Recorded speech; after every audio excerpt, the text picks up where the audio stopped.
হরে কৃষ্ণ। রাধে রাধে। কেমন আছেন সকলে? আশা করি রাধারানী কৃপায় খুব খুব খুব ভালো আছেন। আমি এবং বাকেবাবু আপনাদের আশীর্বাদে ভীষণ ভালো আছি, সুস্থ আছি।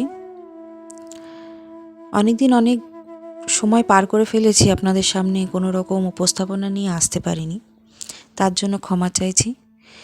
এবং আপনাদের সকলের চরণে, গুরুচরণে, সবার প্রথমে গুরুচরণে প্রণাম জানিয়ে, আপনাদের সকলের চরণে প্রণাম, ভালোবাসা, শ্রদ্ধা সবটুকু জানিয়ে আজকে আপনাদের সাথে একটু কথা বলতে আসলাম। আজ বিশেষ কিছু ভগবানের বিষয়ে বলতে চাই না, অনেকদিন বাদে ব্লগ করতে বসেছি, তো কথা বলতে বসেছি, তো ওই জন্য অনেক ভাবের কিছু আমি আজকে উপস্থাপনায় আনলাম না। আগামী দিনে হয়তো আপনাদের সামনে ভগবানের কিছু না কিছু বিষয় নিয়ে কথা বলতে আসব। আজকে খুব সাধারণ একটি ঘটনা আপনাদের সামনে তুলে ধরব, আর কেনই বা সেই ঘটনাটি বলছি সেটাও আপনাদেরকে জানাবো। হ্যাঁ, অবশ্যই থাম্বনেলে খানিকটা হলেও আপনারা বুঝতে পেরেছেন কি বিষয় নিয়ে কথা বলবো। তবে বেশি কথা না বাড়িয়ে চলুন শুরু করা যাক। আমরা মহাভারতের প্রত্যেকটি ঘটনাকে জানি। মহাভারত কেউ না কেউ দেখেছি, শুনেছি, পড়েছি। আমি বেশিরভাগটা দেখেছি, খুব মন দিয়ে কোনোদিন দেখা হয়নি। তবে যতটুকু দেখেছি ভগবানকে ওখান থেকেও অনেক রকমভাবে উপলব্ধি করতে পেরেছি। আপনারা হয়তো দেখেছেন, শুনেছেন। তো আমরা সকলেই জানি কুন্তী দেবী বা কুন্তী মাতা শ্রীকৃষ্ণের বা ভগবানের পিসিমা ছিলেন। ঘটনাটি ঘটেছিল এরকম যে যখন পিসিমা এবং পিসিমার 5 পুত্রের জীবনে খুব কঠিন সময় এসেছিল, তখন তাদের পাশে দাঁড়ানোর মতো কেউ ছিল না, কিন্তু ভগবান প্রতিটি মুহূর্তে তাদের পাশে ছিলেন। তাদেরকে রক্ষা করেছেন, সাহায্য করেছেন, ভালোবেসে আগলে রেখেছেন। এবং তিনি কথা দিয়েছিলেন যে তার এবং তার পুত্রদের যে অধিকারটুকু আছে সেটাও তিনি ফিরিয়ে দেবেন এবং তার পুত্রদেরকে রক্ষাও করবেন। তো আমরা জানি কুরুক্ষেত্রের যুদ্ধে সকলের বড় বড় ক্ষয়ক্ষতি হয়ে গেলে পরও পঞ্চপাণ্ডব, পিসিমার 5 পুত্র, তারা কিন্তু কোনো রকম বড় বিপদের সামনে দাঁড়ালে পরও বিপদ তাদেরকে ছুঁতে পারেননি এবং যুদ্ধের শেষে তারা তার মায়ের কোলে ফিরে গিয়েছিলেন, কারণ ভগবান তার কথা রেখেছিলেন এবং তাদেরকে রক্ষা করেছিলেন। শুধু তাই নয়, তারা তাদের প্রাপ্য যে রাজ্য সেটিও ফিরে পেয়েছিলেন এবং যা যা হারিয়েছিলেন সমস্তটাই ফিরে পেয়েছিলেন। এবার বিষয় হচ্ছে, যখন ভগবান তার প্রতিটি কথা রাখলেন এবং সেটি কমপ্লিট করে ফেললেন, শেষ করলেন যে হ্যাঁ আমি করে দেখালাম, তখন তিনি ভগবান, আমাদের শ্রীহরি ভগবান শ্রীকৃষ্ণ, পিসিমার কাছে শেষবারের মতো বিদায় নেওয়ার জন্য গিয়েছিলেন।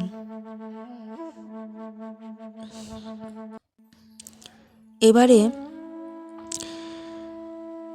তাকে, পিসিমাকে এবং পঞ্চপাণ্ডব সকলকে ছেড়ে তার নিজের রাজ্যে ফিরতে হবে। ঠিক সেই ক্ষণে পিসিমার কাছ থেকে আজ্ঞা নিতে গিয়েছিলেন যে পিসিমা এবার আমাকে বিদায় জানাও, এবার আমাকে যেতে হবে। মাতা কুন্তী তখন অশ্রুভরা নয়নে ভগবানকে ধরে কাঁদতে লাগলেন এবং বললেন যে হে কৃষ্ণ, আমি এতদিন, এত বছর ধরে আমার 5 পুত্রকে নিয়ে বিভিন্নভাবে কষ্ট পেয়েছি, বিভিন্ন জায়গায় ছুটে বেরিয়েছি,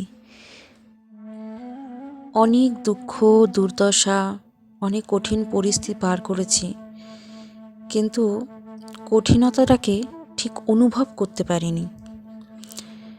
এটা মাতা কুন্তীর সেই বাক্যগুলি ছিল, আমি আমার ভাষায় বলছি আপনাদের সকলের কাছে, সে তো নানান আরও সুন্দরভাবে ভগবানের কাছে ব্যাখ্যা করেছিলেন। তো মাতা কুন্তী বলেছিলেন যে যত কঠিন পরিস্থিতি আমার জীবনে আসুক, আমার পুত্রদের জীবনে আসুক না কেন, তা আমি বুঝতে পারিনি। অত বেশি করে আমি হয়তো কষ্টটা অনুভব করতে পারিনি, কারণ তুমি আমার সঙ্গে ছিলে। আমার সমস্ত কষ্টের সময়ে আমি তোমাকে আমার পাশে পেয়েছিলাম। ফুলের বদলে যখন আমার জীবনে, আমার পুত্রদের জীবনে কাঁটা এসে দাঁড়িয়েছে, তুমি সেই কাঁটাকে সরিয়ে দিয়ে কখন যে সেখানে ফুল ছিটিয়ে দিয়েছো বা ছড়িয়ে দিয়েছো, তা আমি হয়তো অনুভব করেছি। আমিও অনুভব করেছি তুমি কে, শুধু কি কৃষ্ণ, নাকি পরমেশ্বর পুরুষোত্তম ভগবান শ্রীকৃষ্ণ, তা আমি উপলব্ধি করেছি। তোমার প্রতি আমার প্রেম, ভালোবাসা, তার গভীরতা আজকে এমন একটা জায়গায় গিয়ে পৌঁছেছে যে আমি তোমাকে ছাড়তে পারছি না। এটা কি আমার প্রেম? এটা কি এক ভক্তের প্রেম, নাকি ভগবান তাকে ভালোবাসা দিয়ে এতটা আগলে রেখেছেন যার জন্য ভক্ত কোথাও গিয়ে বিবশ হয়ে গেছে ভগবানকে ভালোবাসতে? হয়তো সেই ভালোবাসা আজ অভ্যাসে পরিণত হয়েছে। হে কৃষ্ণ, তাই বোধহয়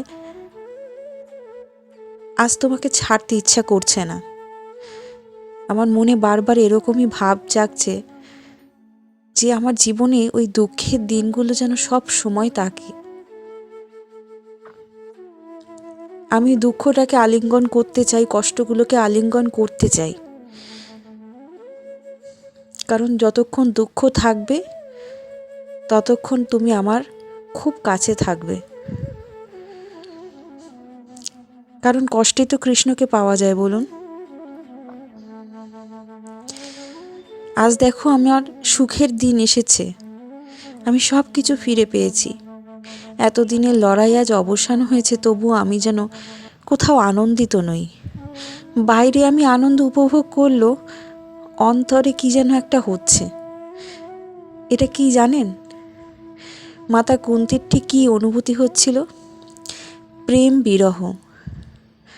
ভগবানের প্রতি আমরা যে প্রেমটা করি না, সেটাই হচ্ছে আসল প্রেম। আর এই প্রেম বিরহ, আর এই প্রেম বিরহে কান্না এসে যাওয়া, চোখ দিয়ে জল বেরোনো, বুকে বেদনা হওয়া, এটা যে ভক্ত অনুভব করে ফেলেছে না, মনে করুন ভগবান তাকে সত্যি ভালোবেসে পেরেছেন। তাই আজ মাতা কুন্তী ভীষণ কাঁদছেন এবং আকুলভাবে ভগবানকে তার প্রেম, ভালোবাসা, বেদনা সবটা জানাচ্ছেন, যাতে ভগবান আবার যেন তাকে দুঃখে ফেলেন এবং তিনি ভগবানকে আবার আগের মতো করে আপনভাবে পেয়ে যাবেন। ভগবান তাকে আর ছেড়ে যাওয়ার কথা বলবে না।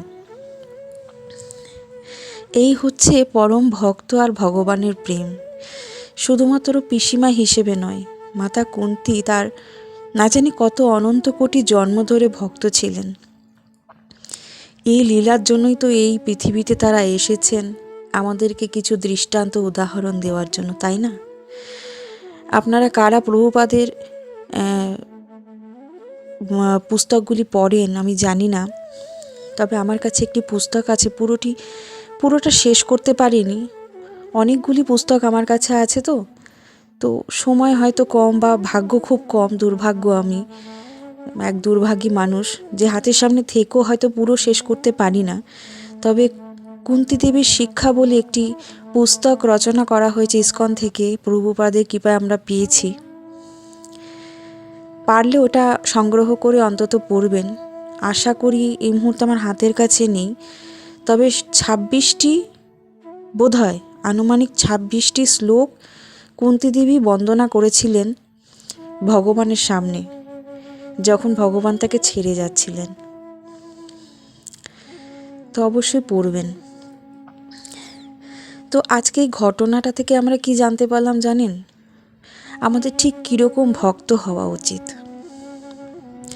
আমাদের ঠিক এরকমভাবে ভক্ত হওয়া উচিত, আর এরকমভাবে ভক্তি করা উচিত যেখানে ভগবানের প্রতি রাগ, ক্ষোভ, যে পরিস্থিতি থাকুক না কেন, ভগবানের প্রতি প্রেম, বিরহ ছাড়া আর কিছুই যেন না জাগে। কিন্তু আমরা দেখুন কতটা অভাগী বা কতটা দুর্ভাগী। এই আমাকেই দেখুন না, যখনই খুব কঠিন পরিস্থিতি আসে তখন সবার আগে দোষারোপটা ভগবানকেই করি। হয়তো আমার মতো অনেকে আছেন এখানে যারা আমায় শ্রবণ করছেন, তারাও হয়তো মনে মনে ভাবছেন হ্যাঁ আমি তো তাই করি। বেশিরভাগ ভক্তরাই এরকম আছেই আমরা, যারা ভক্তের একদম প্রথম সিঁড়িতে দাঁড়িয়ে আছি, ভগবানকে সেইভাবে ভালোবাসতে পারিনি।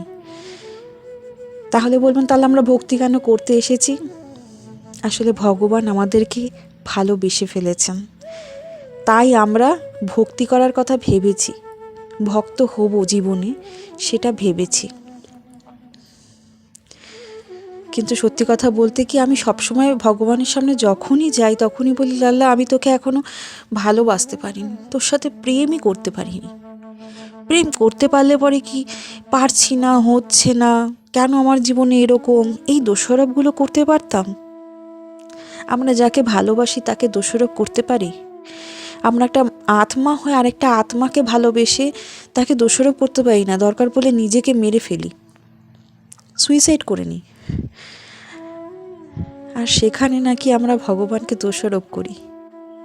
আত্মা হয়ে পরমাত্মাকে আমরা ভালোই বাসতে পারিনি, তাই তো দোষারোপ করি।